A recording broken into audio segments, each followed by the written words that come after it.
Therapists, our clients are coming to us for healing, but is it possible that some of your personal stories or shares are getting in the way of their process?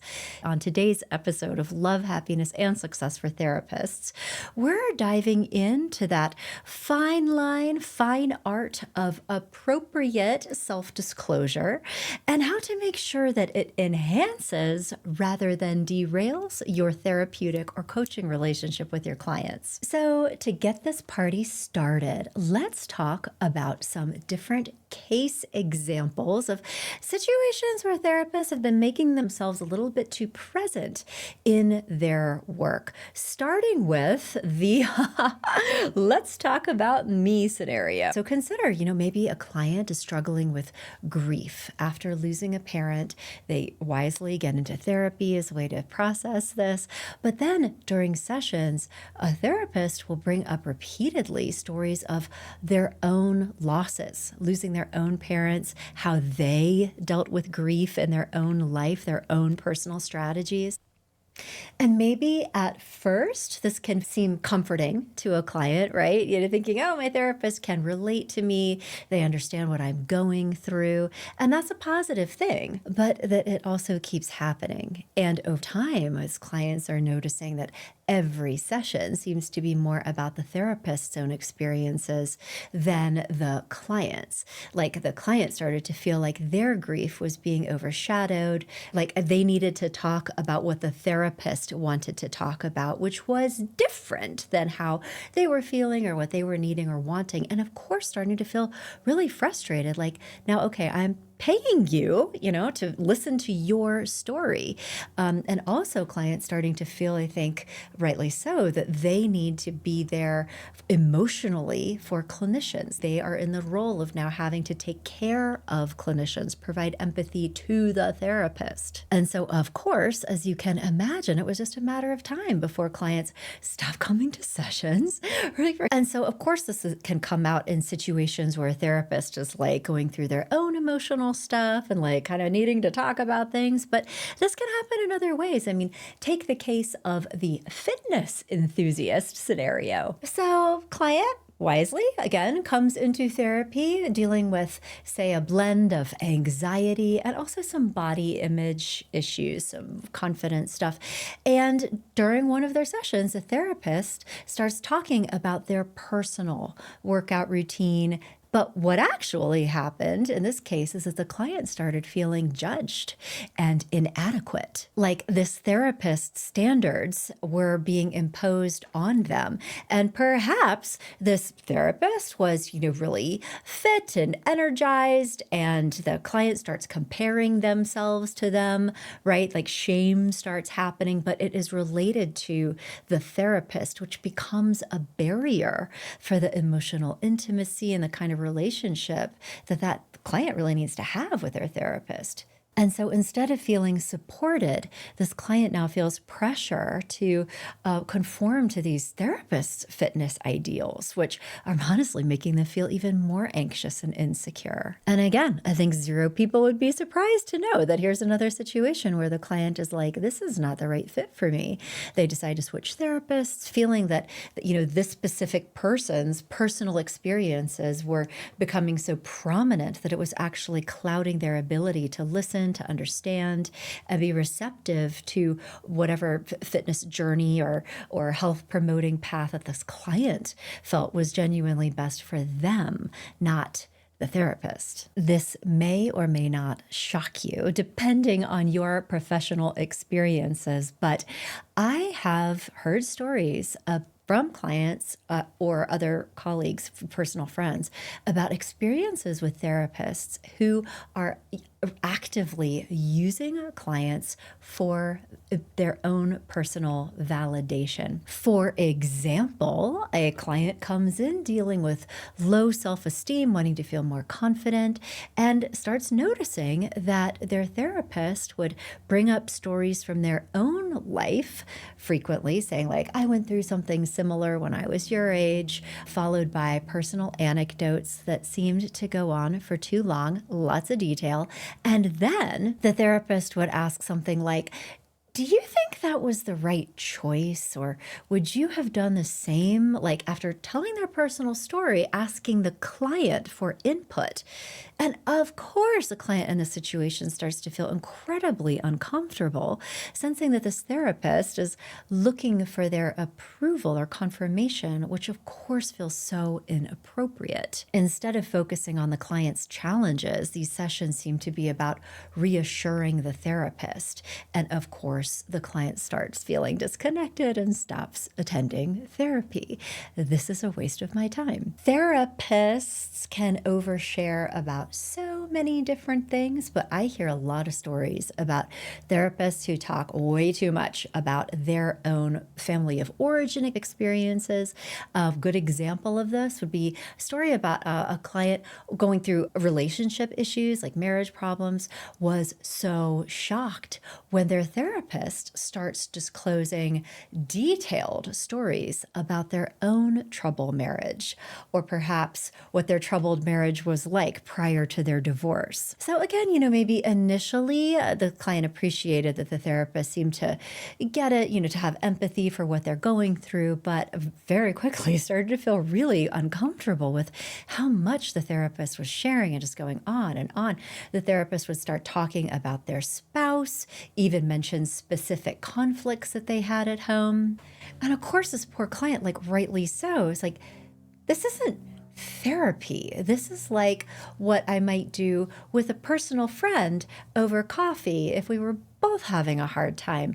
This is not what I signed up for. And I think at worst, this can lead clients to feel like they get put into this role where now they have some responsibility for the therapist, right? They're trying to offer empathy, or even, have you ever considered this, rather than being the one who receives it. And again, this client wound up letting this therapeutic relationship go, feeling that the therapist had blurred the lines too much, because they had. And now, granted, these are some more extreme examples, but as you're listening to this, just consider the fact that I think in our culture now, there is this whole new school of essentially amateur life coaches who believe with all their hearts and souls that they have something to teach people by virtue of their own life experience. And they are creating careers and even followings, being the dispensers of advice based on what I have learned that is really focused on,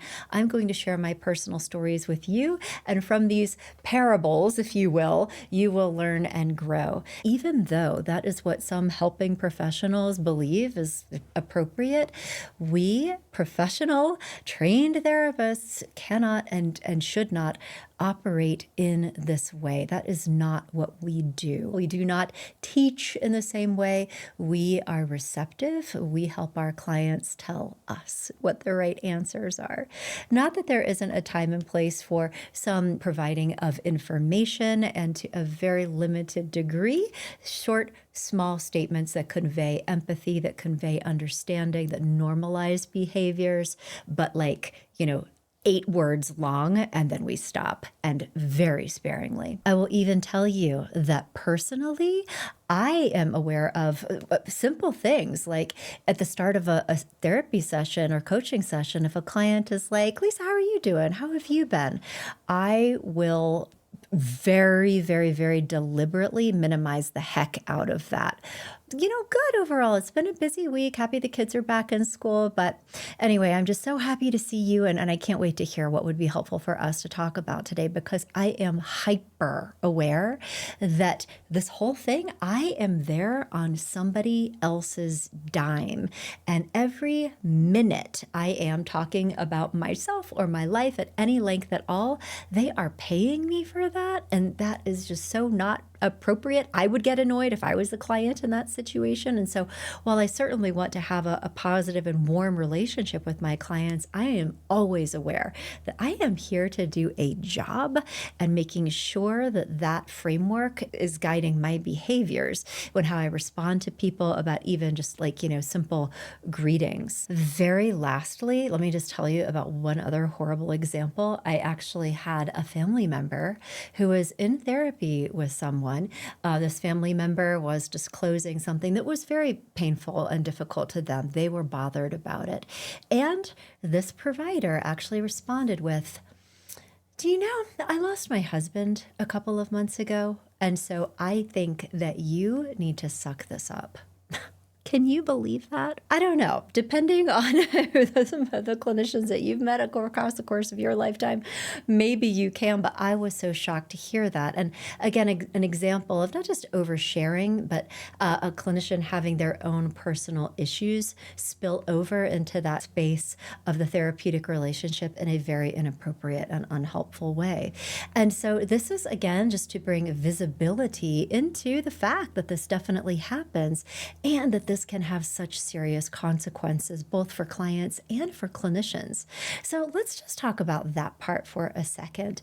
When we take a look at some of the potential pitfalls, first and foremost, I think one of the biggest issues that can come up, and this may actually give you a clue as to whether or not this might be an issue in your practice, is related to client retention. You may have noticed that in all of the different case examples I shared with you, the final outcome was that the client was like, yeah, I don't know if this is really working for me, and voted with their feet. So if you're a clinician in private practice, it's a hard game.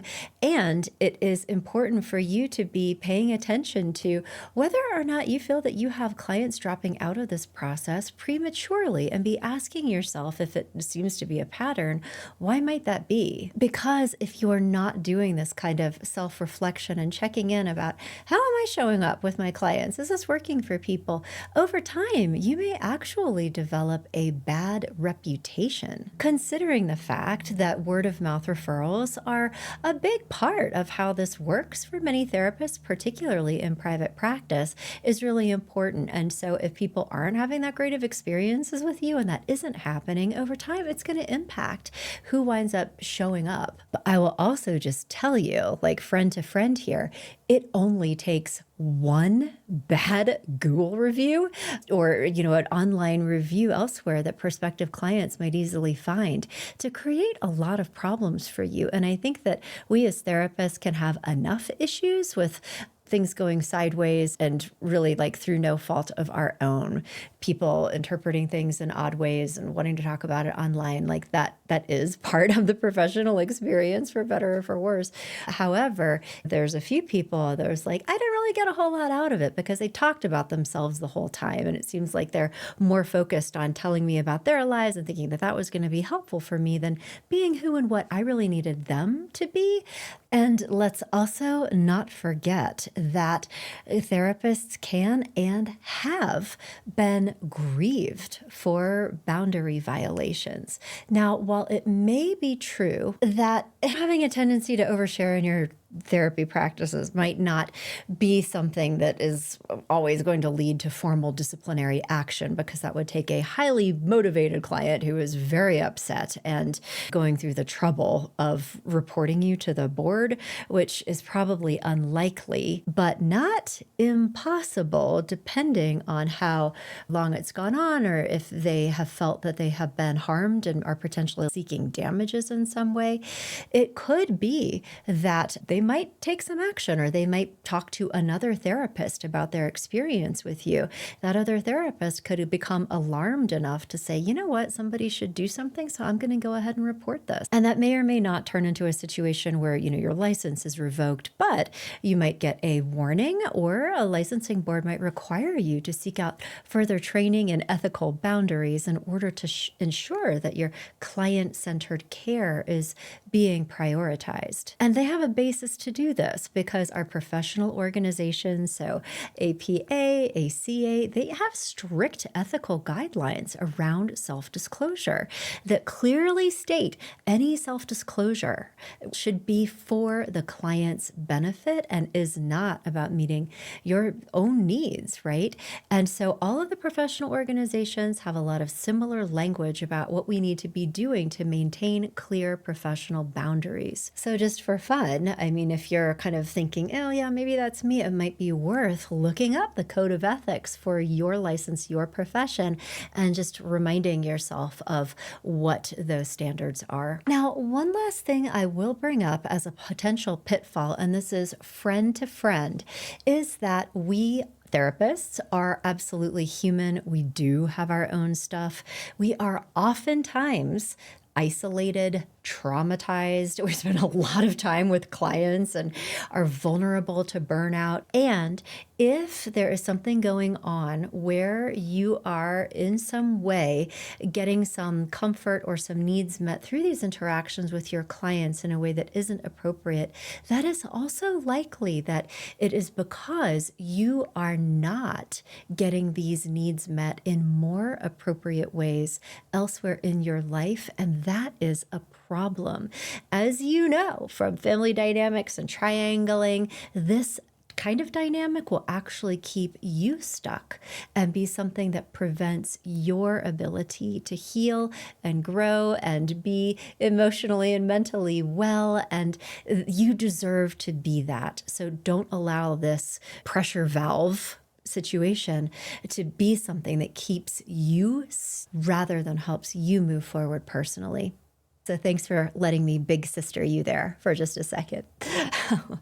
But now, though, of course, what everybody's been waiting for, let's talk about some of the best practices that we should all be thinking about and doing instead. So some of these best practices are really quite simple and hopefully parts of what you do anyway, but we can tweak these just a little bit to make sure that they are also providing us with some coverage and support and some feedback for this tendency to maybe blur some personal boundaries with our therapy clients. Of course, one of the first and most important things is for us to be getting consultation and to have relationships in our lives with professionals who know us and care about us and understand what it is that we're going through, mentors, former supervisors, perhaps trusted colleagues. And, I think oversharing is typically one of these things that we don't really realize that we are doing because, of course, if you did, you wouldn't be doing it. But it's like this genuine lack of self-awareness. So how can we think about and then change things that we literally aren't aware that we're really doing?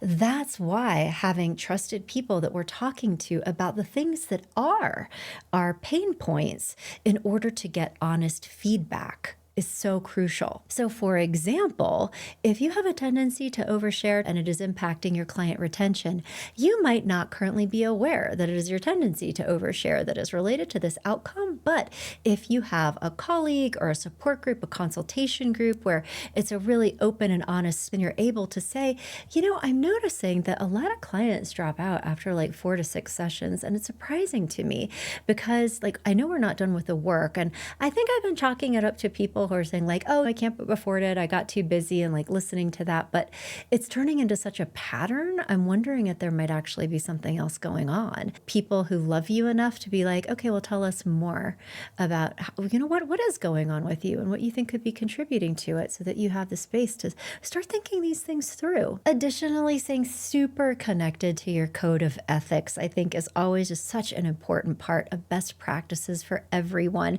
And I know that we have to take tests and memorize codes of ethics when we're in grad school. And also, let's just be real that after that, as we move on, there's continuing education requirements, but that can often feel like box checking, and it's easy to get some distance between us and the rules and regulations that we really should be living by, breathing by, because they're there for a reason.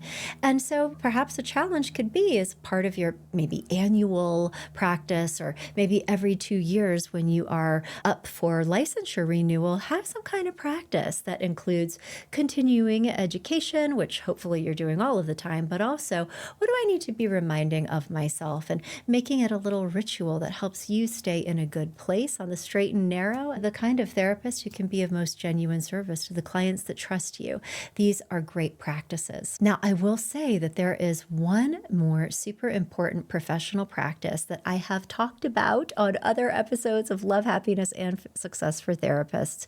And this is related to structuring your work with clients in such a way where it is a collaborative process where you are routinely and regularly seeking honest feedback from your clients about how this process is going. This type of thing is something that I am constantly harping on my clinical supervisees to be doing. It is something that is baked into the core of my coaching certification program for therapists that is really founded on how do you stay in very close alignment with your clients to prevent any kind of ruptures, but particularly around what their experience is of you and of the process that you are engaging with them in, to make absolutely sure that you know how they feel about it and whether or not you need to modify anything about how you're showing up. So for more on this, I will refer you back to my podcast playlist. So check out Always Be Assessing, check out how to know if you're really being helpful to your therapy clients. I think that that's another good one. Also, why therapy clients ghost is something where we dove into this topic. You can grab all of those on my website, growingself.com/therapists. You'll find links to all of the articles and the episodes that I have there for you. So I hope that this conversation about how to get visibility into whether or not you are making one of these pretty common therapist mistakes of oversharing has been helpful for you. Let me just leave you with a few free resources. We were just talking about where to find some additional articles, podcast videos that I've recorded on related topics. You can come to growingself.com/therapists. And then also, because probably like you, I am of such strong belief that our community with each other is so essential to being able to do this for a long-term sustainable career, but also to be able to do this well and with integrity and with excellence. We need each other. And I would love to have more community with you. So an easy way to do that is by connecting with me on LinkedIn. That's my little LinkedIn handle, Dr. Lisa Bobby. Come look me up. You can obviously see what's going on with podcast episodes or other resources that I'm sharing, but also I hope to just start a conversation with you. I'd love to hear what's on your mind. If there are situations that you're dealing with professionally or in that personal/professional adjacent space, I'd love to know what's going on so that I can support you in this through a podcast or developing resources. I am here for you. Thank you again so much for joining me today for this episode of Love, Happiness, and Success for Therapists. And last but not least, if you happen to be watching this on YouTube, don't forget to like and subscribe. That helps my channel. And then, of course, the things that I'm talking about on this channel just get more visibility into the world and connect with more therapists who might be in need of support like me and you. But also, please share this with our community if you have a professional network that you think would benefit from being reminded of some of the things that we've talked about today or in other episodes. Thank you so much for sharing this with them. It is through our community and working together that is how we will grow. All right, take care.